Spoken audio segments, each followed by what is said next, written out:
You provided some questions. I'm going to provide some answers. We are going to talk a little Seawald, but mostly taking your questions on today's episode of Locked On Guardians. Tanner Bobby the Guardians, and you're listening to Locked On Guardians. You are Locked On Guardians, your daily podcast on the Cleveland Guardians. Part of the Locked On Podcast Network, your team every day. Hello. Welcome to an Ellis edition of Locked On Guardians. I've been talking about it for a while. We are finally going to get to the Reddit comments for once. Breaking news didn't get in the way. So we are going to take your questions. I'm going to go through, handle some, even as it dives into the thread a bit of it, and just try to discuss what people are curious about. We're here to try to explain things. So that's what we're going to do. Two quick notes at the top. I know people weren't happy with me about Omar. I'm just going to say I recommend Jay Jaffe's piece on that. I think, again, I don't have any problem. I'm not changing my stance. And then the other thing I want to say is Paul Sewald. we maybe did too much analysis when we forgot the most basic thing, which came up in the press conference, which is Stephen Vogt was his bullpen coach. So Vogt clearly wanted him. He wanted to go pitch for Vogt. Arizona still wanted to keep him.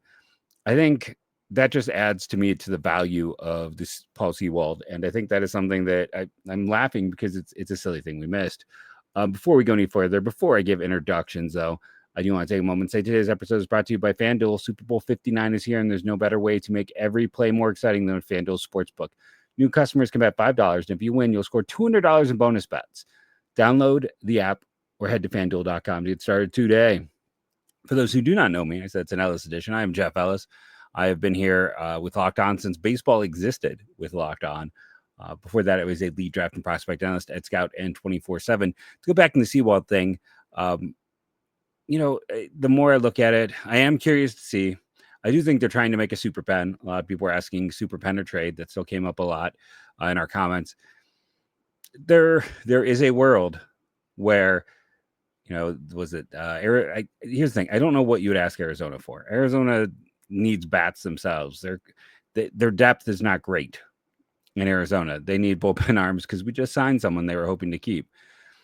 The Angels want multiple right-handed arms, and that is a team I'm still kind of staring at. Like Taylor Ward looks so good in right field. I'm just going to say it again. I don't know what the deal looks like. I don't know how to expand it, but if you can make a deal, go make that deal. I'm just going to say it. I've been on the Ward train for a while. But that's all. 3 minutes. Let's now take questions. So I'm going to start off with deleted, who asked, a lot of people were about this. Like, can you give a bit more depth in Brito's defense? Guardians fans are bludgeoned with surface level. He's not good defensively, comments from the industry, but never depth. And he has a lot of things here. I'm not going to read the whole thing because there's a lot of points. It's longer, but the problem with Brito, I was talking with Justin about this. We discussed this because it's the first question that got asked and the most upvoted. When I watched Greg Allen when he was in AA, and he forced Bradley Zimmer to play left field. Bradley Zimmer was a darn good defender in center field. For what you want to say about him, he was a very strong defender. Because Greg Allen, he had good speed, but he always made the right read. I never saw that guy in that Akron outfield make the wrong read. He was quick twitch and quick to the ball. I say all of this because Juan Brito is the opposite. He's not twitchy at all. Like that's one of the problems when you're playing an up the middle position like he is he's a step slow. He's not the quickest guy. When you talk about Jimenez, who had almost felt preternatural, the way he would get to the ball, you're talking about Brito, who just doesn't have that feel at all. He doesn't get the right reads. He doesn't move quickly. There is no twitch, and it's not a great arm. It's fine for second base because honestly, like that's the arm. That's like the place to play if you have no arm. Someone asked about right field.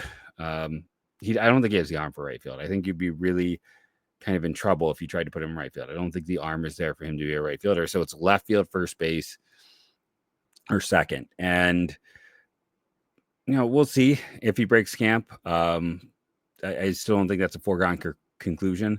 But as of now, the reason his defense is bad is he's just his clock's a half a second slow. And you need those up the middle guys to instead have their clock be, supercharged. And he's just a guy that, it's like he's never going to make the quick first step. There's going to be a lot of things to get away from because that lack of first step also means he has less range. It's a really important thing, twitchiness in general, because it affects so much of the defense, and he just doesn't have that. I saw someone talk about signing Kim. I would, sign me up. I've talked about that. If they could trade for Taylor Ward and sign Ha-Seong Kim, I would give this an A+ offseason with those two moves there. And I've talked about this off air with Justin. The great thing about Kim is he's probably not going to be back till June. If Rocchio doesn't take a step forward, if he's like a 70 WRC plus guy like he was last year, I don't know if you can keep running with that. That's, it's a little bit better in Miles Straw, but it's still not what you want. If Brito gets a chance at second base and either defensively can't handle it or isn't hitting well enough, if you sign someone like Kim, it gives you the ultimate infield insurance by giving you a guy who's maybe a hair below all-star level who is just sitting on the market. So I'll say that. Wingle Wongle asks, what is it like? What's the likelihood of getting other extensions like Gimme and Ramirez? We had the 1-1 pick, and why should we care if he becomes a star if we just trade him for pieces later? I think you can extend guys. Like, I think there is a small likelihood of it. And you look at someone like Bazana, who wanted to come to Cleveland. He liked everything that's here. I'll give some, behind the scenes of our Insiders episode. We talked about, talking to some people who've been hired by the org. It's a place that outside minds want to come and work for. People come to Cleveland. It's a destination spot for management types. And it's because of that Bazana wanted to come here. He is all about having all of that data information. And I think there are guys you could keep. They traded Gimme because he didn't live up to what that contract was going to become. Like, he had 2 years of declining offensive data. Frankly, he's the best defender of my lifetime. I've seen in Cleveland. He is. He's the best defender. I think at shortstop, he would have been the best defender I've seen as well. He was amazing. But the bat, there is no one who has, an 80 WRC plus making 23 million. It just doesn't happen. So I think you can extend some guys. I think they're a little gun shy because it has not gone well. Sure, you got Ramirez and Clase the same year you had Straw. That's great. The next year you go and you get Gimme. And I do think they have buyer's remorse. And that's why they, had to pay down price to get rid of Straw. So I think they might look for some extensions. They've been very afraid to give a starter an extension. And I would love to see them hit with Tanner. I think it's possible. Mistake by the Jake 2, an everyday listener here. He asks, in the past, when the window was open, you sell a front office, take a swing by trading significant prospect resources to acquire proven talent. We've done the opposite this offseason. Do you think the front office used last year as a fluke and that's why they didn't push their chips in? Or is there another explanation for the recent approach? I don't think that it is this. What I think you're seeing is a team maybe hedging their bets to a degree. I also think it's a team that knew they couldn't get pitching any other way. When you look at their moves this offseason, it was all about pitching on a very basic level. Naylor and Gimme were both to add starting pitching, and the starting pitching market was insane. And it always typically is. And I think they read the room correctly.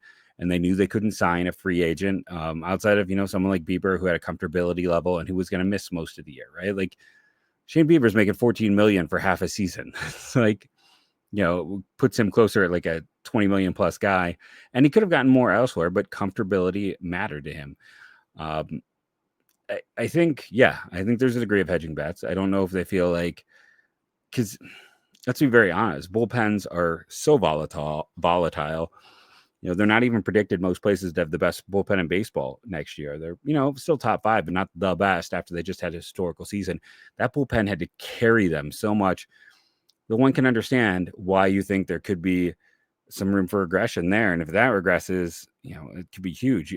But the other side is you go back to 2023 and the bullpen was abnormally bad. The sheer number of blown saves by Clase, it's more than Chris Perez ever had, like weird things like that. So baseball is probably the game where you have the most weird random luck and happenstance occur and things. So I think they're there's a small degree of hedging bet, but I think the bigger story and the bigger reason for what they did is they needed to add pitching, and very few teams out there are not at least trying to go for a wild card. There are like 5 teams right now that are not active. Like, it may not even be 5. You got the White Sox and the Marlins. Is anyone else really not at least trying, not signing, not making moves and maneuvers? It makes it very hard to get near starting pitching talent. You have to trade pieces that can help the other teams now. So you have to trade what's going to help a team now. You have to. That's why they went out and got Horowitz to flip, because Pittsburgh needed that first baseman. You know, they moved Naylor because, again, I mean, Cleveland took advantage of this first base market in a way by manipulating it to, you know, the game of musical chairs, as I brought up before and couldn't think of the name of it. But, you know, they helped Pittsburgh fill their spot by getting a first baseman to flip into there. They flipped Josh Naylor. They signed Santana. They did a good job going through there, but all of those trades for pitching required giving away talented players who are proven major league hitters who have had success, and you just can't make those trades. You're not going to be able to. Angel Janao is the number 2 prospect in the system. Jason Chourio is number 3. I love those guys. I think the top 5 is about as talented as I can think, like, in a very long time. Since Carlos Santana was in the minors, was probably the last time I was this excited about the top 5 in the system. Now, don't go look, because a lot of those guys didn't work out great, but that is also the nature of prospects. But the problem with those guys is they're also far away. And again, every team outside of really like 4 to 5 teams are at least trying for a wild card. So you have to trade talent that can help a team now. And they had to find ways to go about that. And that is trading guys on expiring contracts or guys on contracts who may not be as beneficial. I've only taken 2 questions. I've got a lot to talk about here. I hope you've enjoyed the comments. If you are one of the Reddit people, please comment below. Let me know what you were thinking. We're going to come back and take even more questions on today's Locked On Guardians.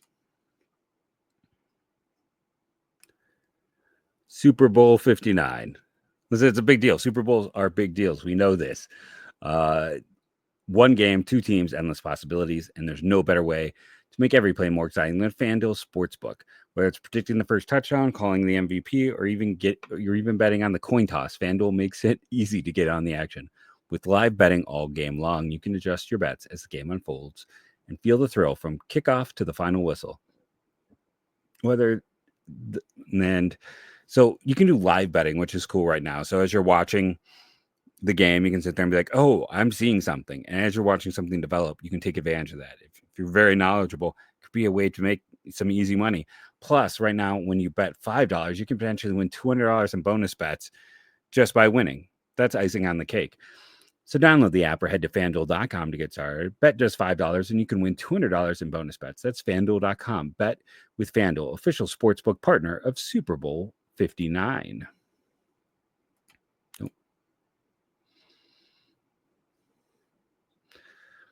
Before I dive into questions, I just thought people would appreciate this.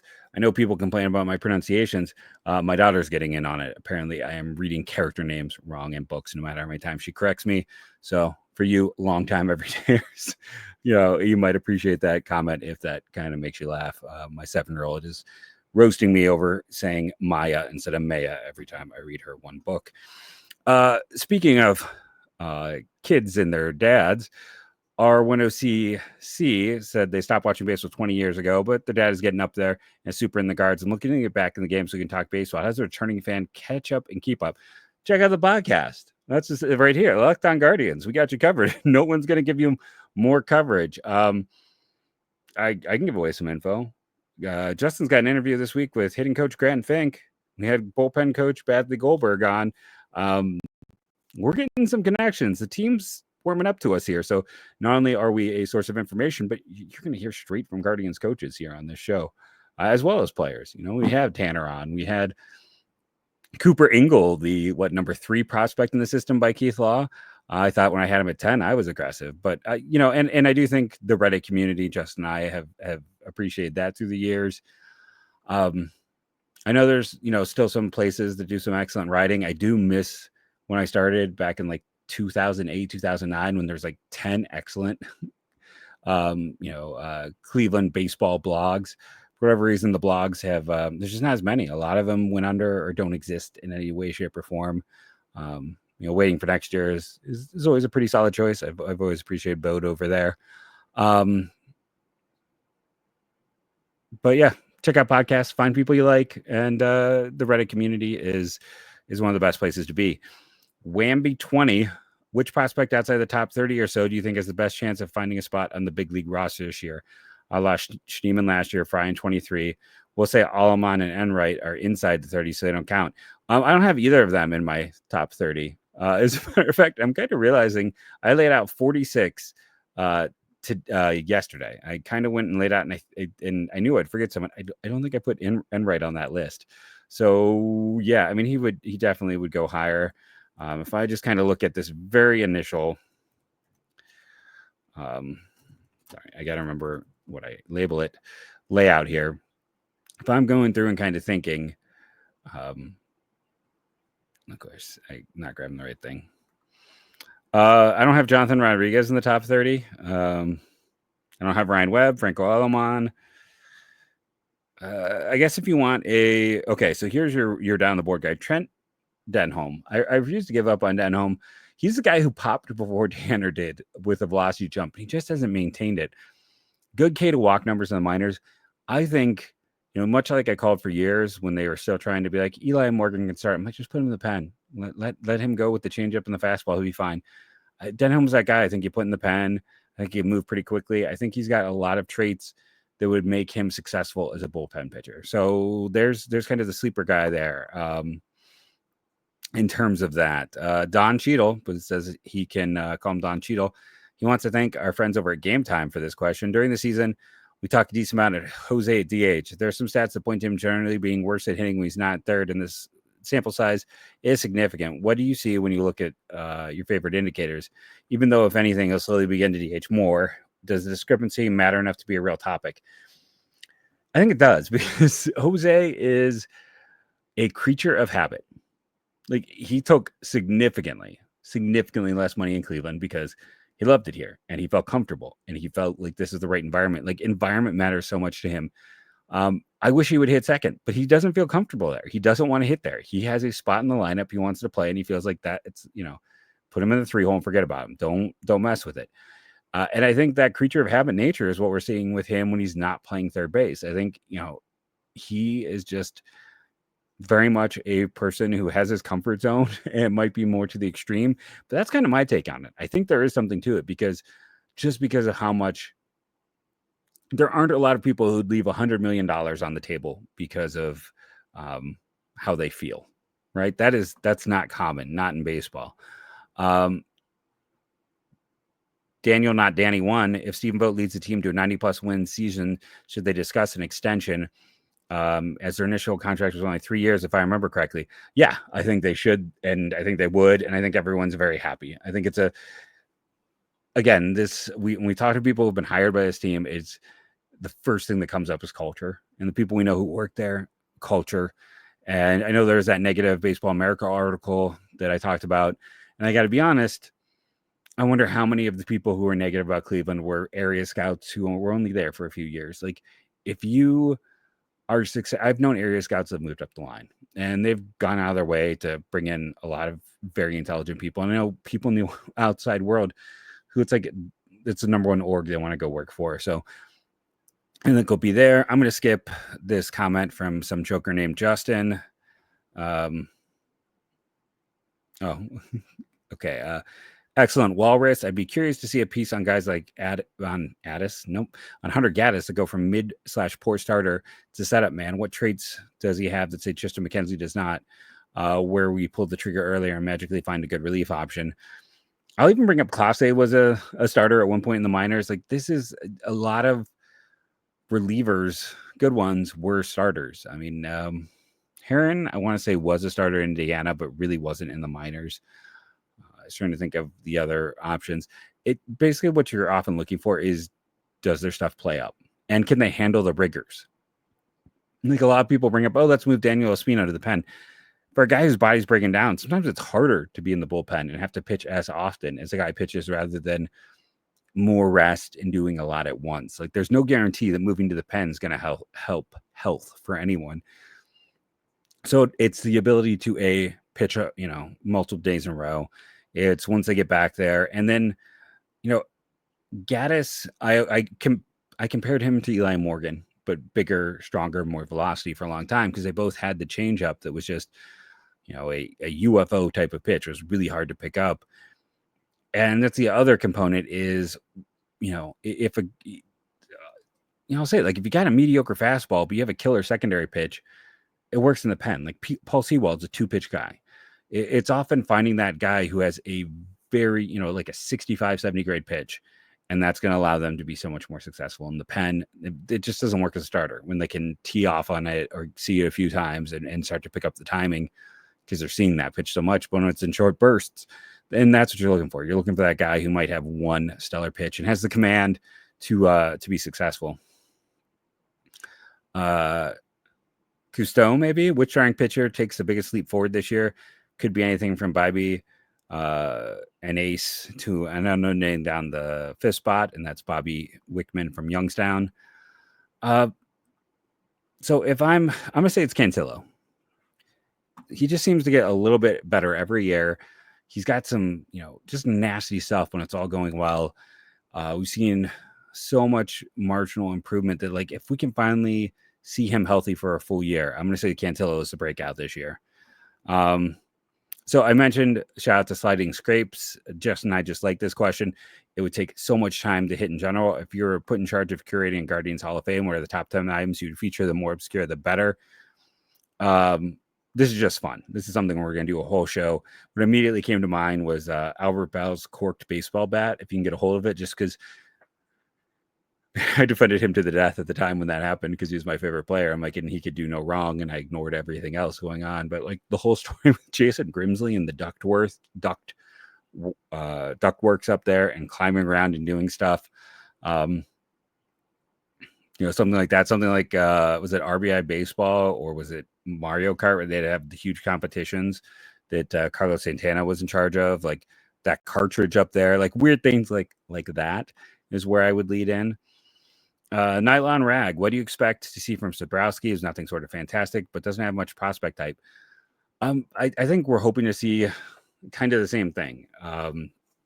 Just being kind of, loogies don't exist anymore because of the new rules, but using him in that very similar role of a second lefty, he was a surprise. Listen, I completely whiffed on him. I could completely whiff on Bradley Hanner, who also didn't make my initial list of prospects. Because the guys from outside but again, that's what they do best, right? We talked about it. They're so good at scouting external pitching that is in the upper minors. This is where they excel, and they found Sabrowski, and I expect him. He was really good a year ago. I don't know if he can keep that up over a large sample size when guys get to see him more. I'm going to be curious to see if teams figure him out, if there's any tells or signs or things that they can take advantage of when they get to see him. So I expect to be not quite as good, but I expect him to be a solid part of the pen, and their number 2 lefty. They just honestly don't have a lot of other options unless you switch Cantillo or Allen to a pen arm. Avani CK, is there a scenario where Bazana skips AAA? More and more teams seem to view AA as a formality, given that most AA rosters are composed of depth pieces and failed major leaguers. Does Bazana being a higher draft pick increase the likelihood of being fast-tracked? It gives examples if everyone else is stinking and Bazana is doing well. No, it doesn't, because this team still values AAA, and we've seen a lot of guys get exposed to AAA. Justin and I debated Will Dion is like, is he 10th? Is he 11th a year ago? He upped to AAA and got rocked. A lot of players can perform really well, and AAA really is, with the compaction of the minors, we're actually seeing less guys skip AAA than we did, 5 years ago when they got rid of short season ball. It's had a, Keith Law talks about this, and I agree with him. It's had a really bad negative effect on the minors. There's just less places for guys to develop, and there's been more of a rush. But it kind of makes the AAA level even more valuable, and they haven't had anyone skip. So I don't think it's going to happen. I was trying to think, like back in the day, if like Chisenhall or like Kipnis maybe did a minor skip. Like that's the last guy I can think of. I feel like one of them did not spend much time down there, but they have very much valued it. So I just don't see a scenario where it's going to happen. This one is, you can call me Nova. Who is most likely to repeat the success of the first year bullpen numbers in your opinion? Heron, Smith, Gaddis, and why? I think it's Smith, just because when you look at all the advanced numbers, the metrics, the shape of the fastball, all that stuff, he had the most deadly pitch of the group. Like his mix was just unhittable. So I think I probably go Heron too, because his metrics, and again, I go and I look on Savant and I look at kind of pitch value can be a little hit or miss. Like it's better as a multi-year thing, but I'm looking at K percentage, chase, things like that. The chase and some of the command numbers, I think they're all going to be good. This isn't to sit back and say I think Gaddis is going to implode. I just think that Smith, all of his numbers are just surreally good, and unless he somehow steps back to the command that he had shown like every year until last year, I'm feeling pretty good.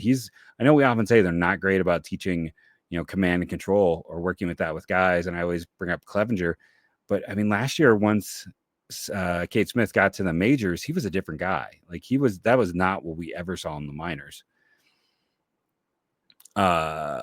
Bring back Pluto. Terry Pluto's still riding. I understand. I'm trying to make a bad joke. I know / think the bullpen is our strongest and deepest part of our team. It is. I know bullpens are fickle year to year. Yep. But Clase is cheap and entering the back end of his contract is probably our best trade asset. Realistically, could we get a good everyday player for him, or would it be a trade more likely to be for prospects? Would you get more during the season? So that goes back to what I talked about earlier. When you're trading for elite talent, teams don't want to lose a player that is an elite talent for them. Like they want to trade prospects because everyone's trying to compete nowadays. People always bring up Texas, right? Like Wyatt Langford or Evan Carter. Neither of them lit the world on fire a year ago. They're both solid, but the thing with Clase is he gives you stability throughout. He also, let's be honest, he makes your bullpen cheaper, because not only is his contract a really good one, but it also means no one else is getting saves. And if Cade Smith, for instance, is a guy you're not going to give an extension to because he is older, because he's not going to hit free agency until his 30s, guys get paid in arbitration when they're closers, not when they're setup men. So having Clase back there, who's already locked into a contract, means it brings everyone, the whole cost of your bullpen down. So it's not just the fact that he has a great contract, it's everyone else's contract is cheaper because he has that big role. It also takes the pressure off of everyone else. I don't think they're going to trade him. And I don't think you should, because again, this team was carried by the bullpen, and yeah, the bullpen maybe carried too much. And in the postseason, one can argue, was it too much? Did, Vogt maybe get a little too cute? It was a learning experience. No matter what, it was a learning experience last year when it came to that bullpen. And I think what we're kind of, seeing hopefully this year by adding more depth is I loved Cookie, but he was kind of a disaster. Tristan McKenzie, Cookie Kraskell, and Logan Allen were three of the worst starters in baseball a year ago for the first half. Like all of baseball, this team made the postseason and had three of the worst starters in baseball because of that bullpen. So if you're looking at a trade, you go back to the Edwin Diaz deal, which was the Mets took on a huge contract, traded 3 prospects. I don't think a team, when they get a reliever, is going to trade an everyday guy. They're not going to create a everyday hole for a reliever. It's the nature of where the game is right now. Too many teams are trying to compete. And, even a team like Texas, where it's like, okay, we could move Josh Smith into the lineup if we traded, someone like Langford. They're not looking to trade 5 years of control of a young potential star hitter, because that's harder to find than a good reliever, right? You can go out and trade. Devin Williams was relatively cheap on a 1-year trade. Like, you can find relievers every year. So I think that one's not as likely, at least right now. Maybe as it gets closer to the end, they're going to trade him. Like that's the nature of the game. But right now, I don't think that is going to be the case. We're going to come back. I got more questions. We'll see if my voice can handle it on today's Locked On Guardians.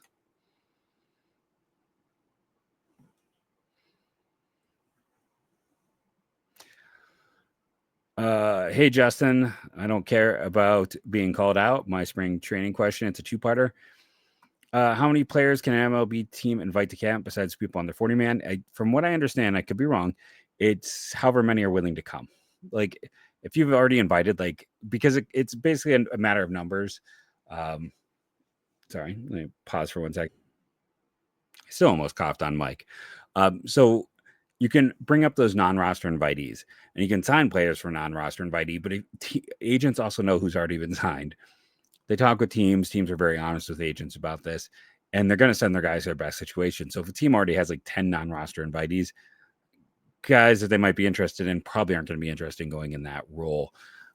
So it's kind of one of those things that tends to, I believe, be limited just by also like reps, and you want your young guys to get experience, because like Bazana, it's going to be like the lottery year ago. He's not going to be on the major league camp, but he'll be getting playing time. They like to do that. And then 2, what do you look for in a player during spring training that makes you think they might have a good year, pitching, fielding, or hitting? Nothing. Like, I hate to say that. If you're a longtime listener, spring training, it's great when a young player performs well. But other than that, there's just not a lot to take from it, because there's a lot of guys working on things. A lot of pitchers aren't throwing their best stuff. They're maybe working on a pitch, or they're working on a very specific thing. Guys trying to get in shape, trying to get stretched out. I guess I'm fluidity. Like, I'm looking to see, like, is a guy out there and doing their thing in a very fluid way? If they're herky jerky, I worry about health, or if it's going to take them longer to warm up. I'm kind of just looking to see that you look right. Basically, I'm looking for signs that the player is right and going to be ready to perform. So it's never about the performance. I always joke about, Justin and I were discussing off air once, and I found like my article, like the first article from like 2000, like, I don't know, 14 or something, where I'm joking about Casey Kochman getting LASIK surgery in the year they signed Casey Kochman, where I'm like, well, we'll see if this is actually the case or not. Like that, he's getting a lot of credit for this.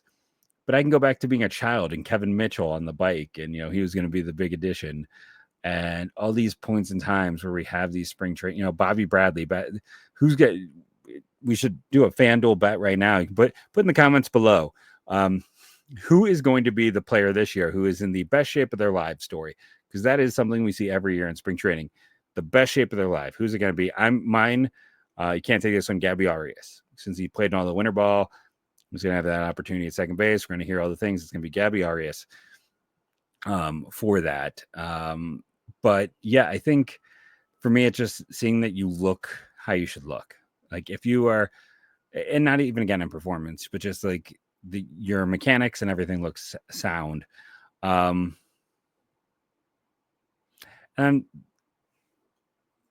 sorry, Sue24 here at the end. When you're saying the CDL league, all I can think of right now, and I know this is bad, I'm thinking of like Call of Duty, and then I think of commercial driver's license, like Dominican leagues. Like if you mean the summer, when CDL debuts, who do you see getting sent down? So it's probably a player. Who do you see getting sent down / DFA'd? I cannot think of CDL. Oh, Chase DeLauder. Just put Chase. That's simpler. I mean, it's Brennan. Like I don't know if that's who gets DFA'd, but it's Brennan or Noel. So it's going to be an outfielder for an outfielder. The thing with this team though is, let's say he makes the team out of camp, and I want to make it clear I'm fine with that. Like if he can have a great year, great. Let's get that PPI pick.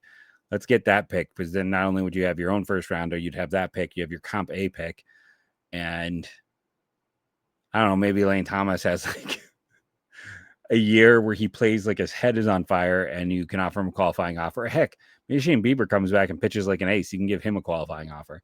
Like there's a lot of ways where this team could. I mean, listen, Lane Thomas isn't like, there's a chance where you can still get that though. But it's like they're already going to have 2 first rounders. If Chase DeLauder can win the Rookie of the Year. He's on all the top 100 lists. So if he can start the year with the team, fantastic, and be up for that award. But to get back to my original point, seeing my ADD mind work here, with Chase DeLauter and where this team is just in general, is when they get to spring training, you can then do all that manipulation of the 40-man, right? Like Shane Bieber is going to go on the 60-day disabled list. Sam Henches is going to go on the 60-day disabled list. David Fry is going to go on the 60-day disabled list.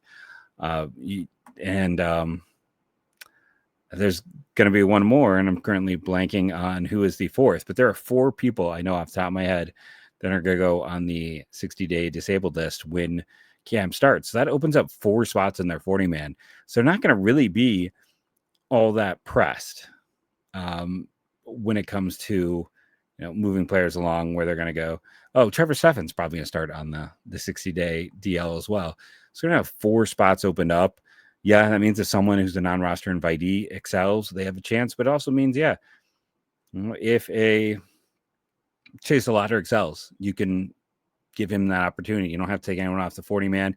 Will Brennan and John Kenzie Noel should have options. Like, I know technically people have said that, Noel's out, but because of like situations, like he seems like a slam dunk to get another option here.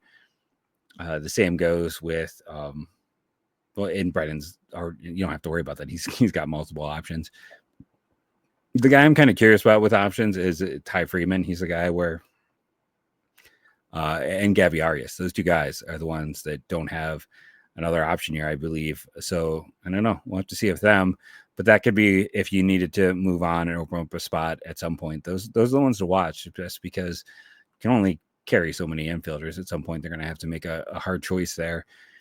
And yeah, they could technically add Espino to the 40-day disabled list, or the 60-day disabled list. I'm sorry, but they're not going to do that because that starts his clock, and there's no reason to do that. For like, if I could pick one thing right now that isn't like win the World Series, like if you could pick one player, and I could put a little like ring of healing on them and guarantee they would be healthy for the rest of their run in Cleveland, it'd be Espino.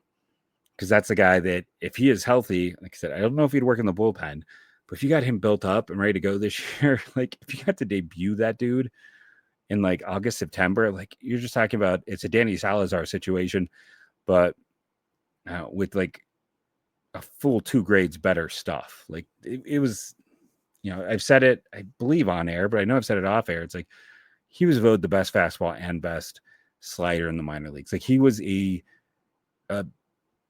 light version of Jacob deGrom. Unfortunately, he's got the same health issues as deGrom, but that's the guy that stands out. I know no one asked about him, but I just wanted to kind of state that. I think with this team, though, it's the one thing you can say is, while they may not have a ton of roster fodder, thanks to all the guys on the injured list, they will have open spots when the season begins and starts. So there is that. So I wouldn't worry about that as much. But yeah, if Chase makes the team, that probably means Noel did not. And if that's the case, he's probably down in AAA because I think he has an option. And then they don't have to cut anyone because he would just move into one of those open spots on the 40-man roster due to injury. Because Brennan is, Brennan's a lefty. Noel's the righty. So I'm sorry. It'd probably actually be Brennan going down. I don't know. They seem to, the one thing you have to, so the problem with that is too, who's your center fielder? It still might be Noel because you need a backup center fielder on this team. And that's, Lane Thomas isn't great there to begin with. Really going to make it Schneemann? I don't know. They got to figure out the bench. But that's a story for another day. And that is the end of the podcast. Again, big thank you to the Reddit community. I'm always lurking on there. So I really appreciate all 33 people who left a comment. I hope I answered your questions correctly. If you have further questions, post them here. Or, if you like this, let me know. And we'll try to do it again. It was fun. And again, I appreciate everyone who's joining in, commenting, having some fun with it. All of it, right? Comment. I've done a lot of comments, but it's great for their algorithm. So next comment, favorite random thing on my back wall. Let's throw that out there. But thank you all for joining me. Remember to rate and review, download daily. All of that helps. Set up automatic downloads. These are all the things the podcasts I talk about, or podcasts I listen to talk about. But again, thank you all for joining us. It's still amazing to me that so many of you care so much and are so invested. Make sure to check out the Insider program. If you want even more content, it is behind a paywall. I want to be honest about that, but it is just another way, because we're another way to get in contact with us and to have more content. But thank you. It's like a Patreon basically. But thank you all. And if you don't want to do that, again, subscribe, like, thumbs up, download daily. Things you can do for free. Thank you all. I really do appreciate you. I remember when I was lucky, if I got 100 downloads a day, now we get a few thousand. It's amazing. I really appreciate the support. Make sure that you are taking care of yourself in these cold times. And baseball is right around the corner. Thank you all. And go, Guardians. Go.